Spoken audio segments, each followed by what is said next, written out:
More long-range engagement. Oh my Corky god. Tom! Yeah. Well, now we understand why they banned Xayah. Aragon with the reads. It looks like Mirwin has been cooking. I've been watching a lot of Hell's Kitchen recently. To a very small gold lead that they've been able to build with the small jungle advantage that Alioya continues to find. This HP is very low though. Yeah, Hans Summer looking for that plasma stack, goes in with the Zenith blade, but the cleanse away from Hans Summer should be enough to take down Alvaro. Now Super in a 1v2, Hans Summer flashes, the Gleaming Quill was enough healing. Does he level up here? Nice, the Gleaming Quill. The Gleaming Quill, and then he levels up afterwards, so. Damn, that was very close. I mean, credit to Hans Summer, he sidestepped a number. Alvaro after the Hex Flash, but Mickey's able to grand entrance his way to safety. MDK, control of the neutrals early doors, gold lead slightly in. And we didn't see this that much in game one here, seeing a lot more in game two. They feel like they have the impetus to go in with the Zenith Blade. Alioya looking for the smite, lands it, and a follow-up onto Yike is enough. No escape for him, he's down. Alvaro takes the kill. Meanwhile, in the bot lane, Hans Summer's dived in with the killer instinct, the ignite ticking, Mickey dying! It just needed one! Doesn't have flash now, and now he's about to come back off cooldown. Super stayed around for a while, and yet, as you say, likely to die here. Caps takes it, Mickey tanks the tower. Massive on Frescowy. They're gonna look for him. Mickey stepped out early. Frescowy going in, has that Shadow Surge, but can't land it now with Caps TPing in as well. Frescowy is surrounded by G2 and doesn't really have anywhere to go. Flashes away from the charm, but the cease and desist will follow him. He finds one so far. Shadow Surge dodged by Mickey. Now Caps trying to trade back in, but Frescowy has survived for a long time in this battle. Mickey dashes forward, Gleaming Quill hits, as does the charm. In the end, G2 make it a 1-for-1. I mean, Frescowy makes the best out of a bad situation. Caps TPs, they think with the numbers advantage, they can find a big pick. But while all that was happening, look at the top side of the map. MDK is getting a full tower in mid lane. More plates are being secured. G2 kind of for us is working well. The Vex, I think, has had so much work. I feel like Rakan is scared to dash forward, and all the dashing champs are just struggling. Cleanse away from Hans Summer. Dark Binding eaten by Mickey. True Shot Barrage coming out as well. The Soul Shackles almost connect on Mickey, but he's able to dodge away just at the right moment. Yike now the next target. He's taken out by Super. Another Dark Binding lands, and under the tower, Hans Summer is sent packing. Caps is going to Spirit Rush forward here, but right into the face of Alioya. Flash away. Caps dashes back across the wall. A nice little skirmish from MDK where they leverage numbers advantage to find 2 quick kills. They set themselves up nicely to secure the dragon and this mid tower. Corky means that Mirwin has been snowballing on the top side, a 1.9k lead for him. This Morgana has been power farming like Drake. Yike dashing forward with the Bolt Breaker. G2 looking for something here. You can see Super starting to react. Charm goes down. Quickness in as well as Mickey looks for the backline. Double TP invested. Cease and desist into the slicing Maelstrom. And Alvaro and Alioya are already gone. Super next up. Hans Summer dashing in, but the Shadow Surge will chase him down. Mirwin's fallen, and now it's all on that Shadow Surge. What can you do, Frescowy? Managing to get away from the chain CC of Alvaro, ending up with the best case scenario for G2 in my opinion. Managed to find a T5 win after being down so much gold.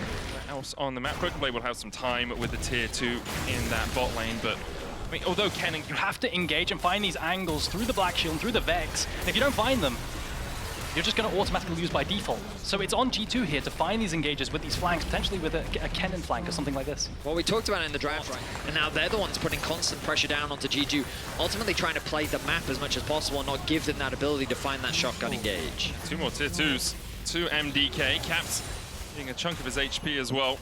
Broken Blade's going to stay around and put some pressure on the inhibitor tower. MDK invested all of their resources in taking these 2 tier 2s and the jungle away. Broken Blade has had a lot of time with his inhib tower though. Shadow Surge a possibility from Frescowy. He might look for the chase immediately. The rocket belt away from Broken Blade means the inhibitor tower does fall. Julie says we're going to get a big lane lead and make up for the lack of exhaust as the game goes on. They don't get the lane lead, and now they just have no exhaust for Kennen in a full dive composition. So I'm a little bit worried. Well, the top side has the lane lead at the very least. Okay, sure. Oh, super caught out, has no flash, cease and desist to follow up. They're looking for more CC here. Alioya puts Dark Binding back down. Bolt Breaker in, but the Black Shield enough to keep Super safe from the knockup. Yike flashes the wall, Alvaro chases him, Killer Instincted by Hans Summer, and now MDK are all at arrears.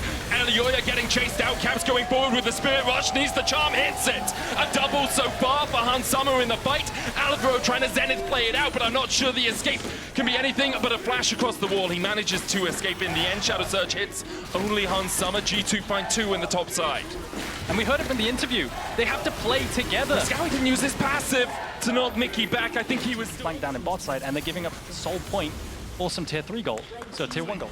incredibly fast, and they might look for Frescowy on the bottom side. Alioya's walking away from him. There's the charm, and there's another. An assist at least for Caps, make it 12. Bot side. to potentially look for a fight around that Nash. Elioya jumped on, no time for the Black Shield, and Elioya's down.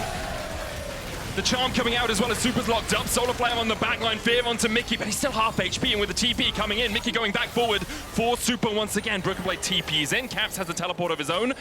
We'll see if MDK overstep, because there's that ward just above where Alvaro is if Caps wants to TP in behind. It's that ambitious Baron. You've got to remember that a lot of poke is still available for MDK, Corki, Ezreal. It's a mega Blasco, and the one thing the Chemtech Rift does for us, Vedius, is give the cannon the flank position. Potential. Caps looking for the charm, cannon goes in, he's feared immediately, but the dive into the backline, Merwin able to escape. There's one, he's looking to make it two. It's two from Merwin, and MDK are going to allow them to get that close again.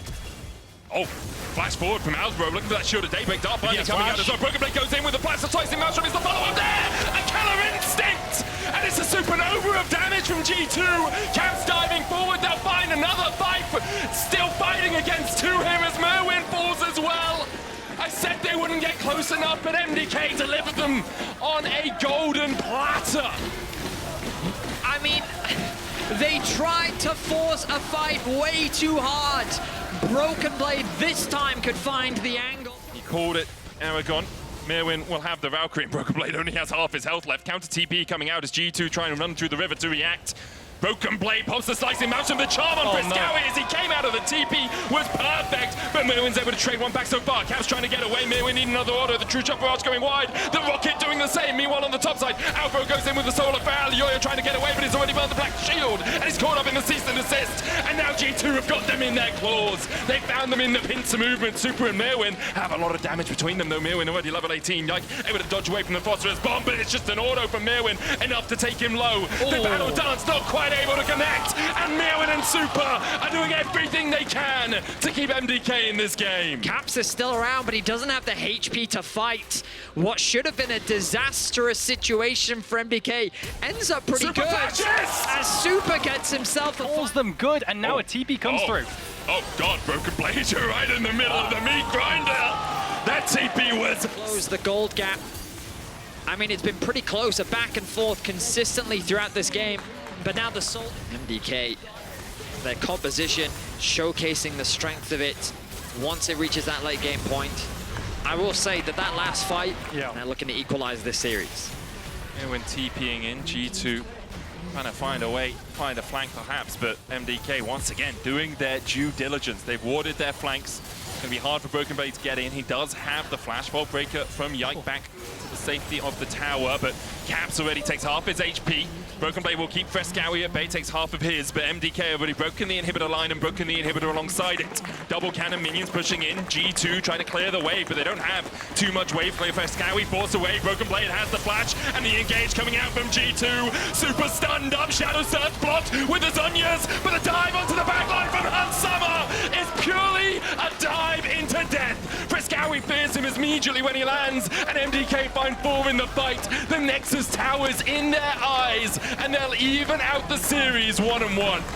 MDK, they knew the only way they would lose was through those flanks. I don't know if you caught it, guys, but at the end there, they had 5 sweepers. They did not want to be flanked, and they played around their lose conditions really